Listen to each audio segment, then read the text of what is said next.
नमस्कार प्यारे विद्यार्थियों, स्वागत है आपका एक और वीडियो में। जो भी विद्यार्थी रीट पात्रता 2024 की तैयारी कर रहे हैं उन सभी विद्यार्थियों के लिए क्लास काफ़ी मोस्ट इंपॉर्टेंट होने वाली है। इस क्लास में राजस्थान न्यू जीके के 50 प्लस मोस्ट इंपॉर्टेंट प्रश्नों को शामिल किया गया है एंड गत परीक्षा में आए हुए प्रश्नों को भी शामिल किया गया है। तो क्लास काफ़ी रामबाण साबित होने वाली है विद्यार्थियों। क्लास को पूरा वॉच करना है और लास्ट में कमेंट करके जरूर बताना है आपके कितने प्रश्न राइट होती है। चलिए तो विद्यार्थियों बिना किसी देर के क्लास को शुरू करते हैं। आपसे क्लास का पहला प्रश्न पूछा है, भटनेर का किला कहाँ स्थित है। काफ़ी मोस्ट इंपॉर्टेंट प्रश्न है विद्यार्थियों। क्लास का प्रश्न पहला ही प्रश्न आपके लिए काफ़ी मोस्ट इंपॉर्टेंट है। राइट आंसर की बात करें तब विद्यार्थियों भटनेर का किला स्थित है हनुमानगढ़ में। Option is the correct answer. अब विद्यार्थियों option is the correct answer. काफ़ी मोस्ट इंपॉर्टेंट प्रश्न है विद्यार्थियों। आपसे अगला प्रश्न पूछा है, जलदुर्ग कहाँ पर स्थित है। आपसे पूछा है जलदुर्ग कहाँ पर स्थित है। ऑप्शन हो जाते हैं आपके अजमेर, आमेर, सिवाना। ऑप्शन डी हो जाएगा गागरोन। राइट आंसर की बात करें तो जो गागरोन जिला है वहाँ पर जलदुर्ग स्थित है। Option D is the correct answer. अब विद्यार्थियों option D is the correct answer. Class काफ़ी मोस्ट इंपॉर्टेंट होने वाली है। क्लास को पूरा वॉच करना है एंड सभी प्रश्नों के आंसर साथ साथ में देने हैं। आपसे अगला प्रश्न पूछा है विद्यार्थियों, किस दुर्ग का प्रवेश द्वार नौलखा दरवाजा दुर्ग का प्रवेश द्वार नौलखा दरवाजा के नाम से जाना जाता है। ऑप्शन हो जाते हैं आपके आमेर, चित्तौड़, जालोर। ऑप्शन डी हो जाएगा रणथंबोर। राइट आंसर की बात करें तब विद्यार्थियों इस प्रश्न में आपका राइट आंसर हो जाता है रणथंबोर। जो रणथंबोर दुर्ग का प्रवेश द्वार है वो नौलखा दरवाजा कहलाता है। Option D is the correct answer. अब विद्यार्थियों option D is the correct answer. आपसे अगला प्रश्न पूछा है विद्यार्थियों, अमरशाही किसका नाम है। अब विद्यार्थियों आपसे पूछा है अमरशाही किसका नाम है। ऑप्शन हो जाते हैं आपके जूती, आभूषण, मिट्टी का बर्तन। ऑप्शन डी हो जाएगा आपका पगड़ी। राइट आंसर की बात करें तो option D is the correct answer. जो पगड़ी है वो अमरशाही किसका नाम है, तो इसमें राइट आंसर हो जाएगा पगड़ी का। Option D is the correct answer. आपसे अगला प्रश्न पूछा है विद्यार्थियों, मारवाड़ में दामनी क्या है। आपसे पूछा है मारवाड़ में दामनी क्या है। ऑप्शन हो जाते हैं आपके ओढ़नी का एक प्रकार, कलात्मक जूतियाँ, एक राजस्व कर। ऑप्शन डी हो जाएगा सिंचाई करने का औजार। राइट आंसर की बात करें तो अभ्यर्थी जो मारवाड़ में दामनी है राइट आंसर हो जाता है ओढ़ने का एक प्रकार, ओढ़नी का एक प्रकार। Option is the correct answer. अभ्यर्थी option is the correct answer. आपसे अगला प्रश्न पूछा है अभ्यर्थियों, क्लास का अगला प्रश्न होने वाला है, महिलाएं नंथ धारण करती है।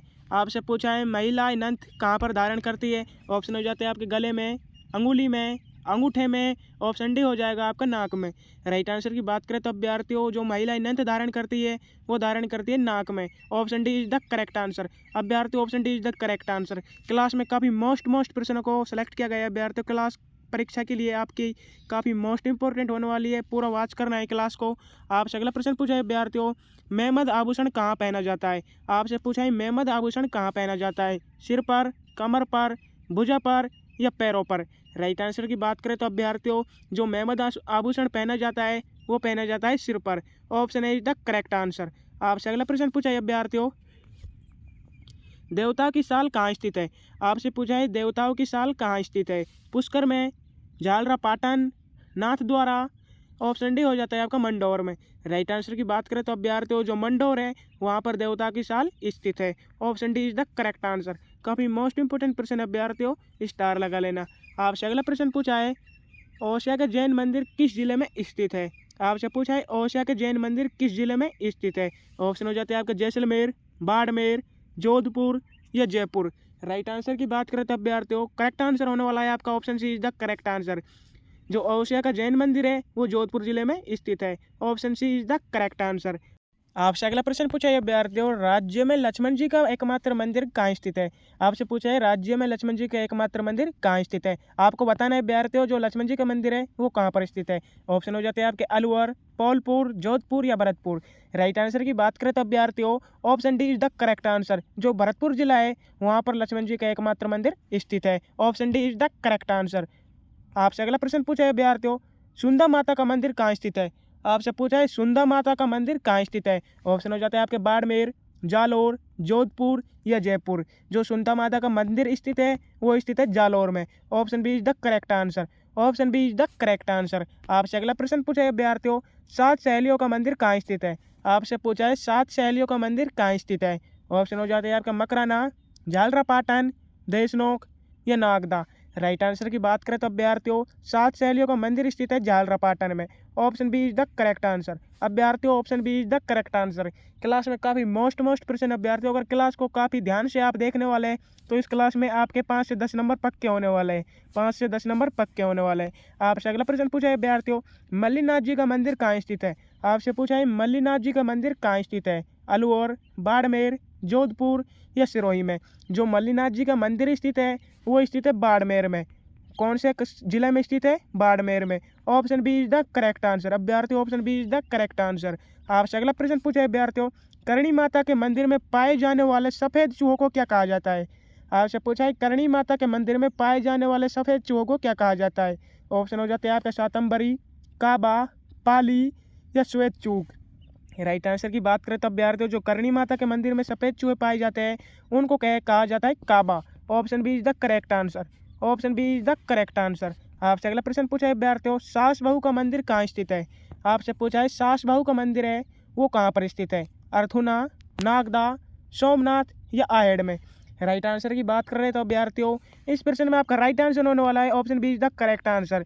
जो सास बहू का मंदिर स्थित है वो स्थित है नागदा में। आपसे अगला प्रश्न पूछा है अभ्यर्थियों, क्वेश्चन नंबर 16 होने वाला है आपका, दिलवाड़ा के जैन मंदिर कहाँ पर स्थित है। आपको बताना है अभ्यर्थियों दिलवाड़ा के जैन मंदिर कहाँ पर स्थित है। आबू रोड, माउंट आबू, रणकपुर या ब्यावर में। राइट आंसर की बात करें तो अभ्यर्थियों जो दिलवाड़ा का जैन मंदिर स्थित है वो स्थित है माउंट आबू में।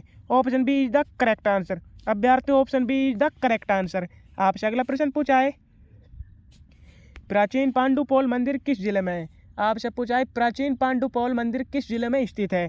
ऑप्शन हो जाते हैं आपके अजमेर, जयपुर, अलवर या दौसा में। राइट आंसर की बात करें तो अभ्यर्थियों राइट आंसर होने वाला है आपके अलवर में। राइट आंसर हो गया Alwar. Option C is the correct answer. अभ्यर्थियों option C is the correct answer. प्राचीन पांडुपोल मंदिर स्थित है अलवर में। आपसे अगला प्रश्न पूछा है, संत रैदास की छतरी कहाँ स्थित है। आपसे पूछा है संत रैदास की छतरी कहाँ स्थित है। चित्तौड़गढ़ में, नागौर, उदयपुर या अलवर में। राइट आंसर की बात होने वाली है अभ्यर्थियों option A is the correct answer. जो संत रैदास की छतरी स्थित है वो स्थित है चित्तौड़गढ़ में। Option A is the correct answer. आपसे अगला प्रश्न पूछा है अभ्यर्थियों, दादू पंथ का मुख्य केंद्र कहाँ है। आपसे पूछा है दादू पंथ का मुख्य केंद्र कहाँ है। सिंथल, धौलीधूब, खेड़ापा या नरैना। राइट आंसर होने वाला है अभ्यर्थियों जो दादू पंथ का मुख्य केंद्र स्थित है वो स्थित है नरैना में। Option D is the correct answer. अभ्यर्थियों option D is the correct answer. आपसे अगला प्रश्न पूछा है, झाम्बोजी द्वारा दिए गए उपदेश किस ग्रंथ में है।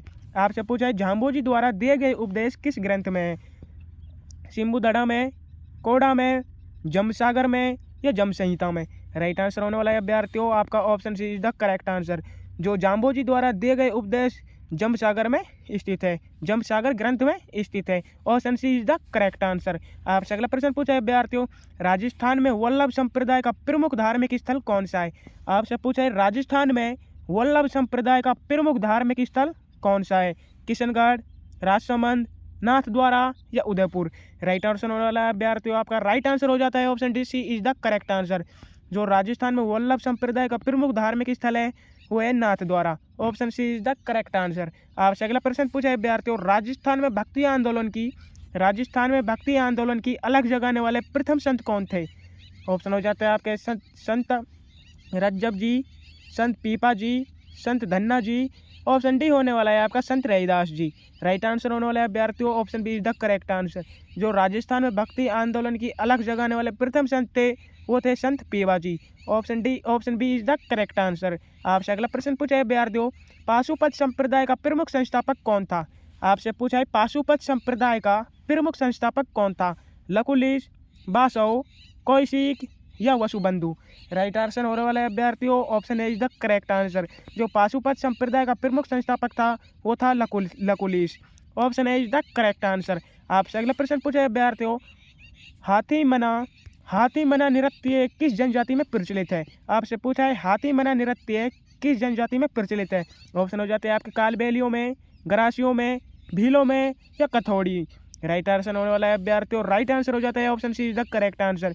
जो भील है वहाँ पर हाथी मना नृत्य प्रचलित है। Option C is the correct answer. आपसे अगला प्रश्न पूछा है अभ्यर्थियों, क्लास का अंतिम प्रश्न होने वाला है, कुचामनी ख्याल के प्रवर्तक कौन थे।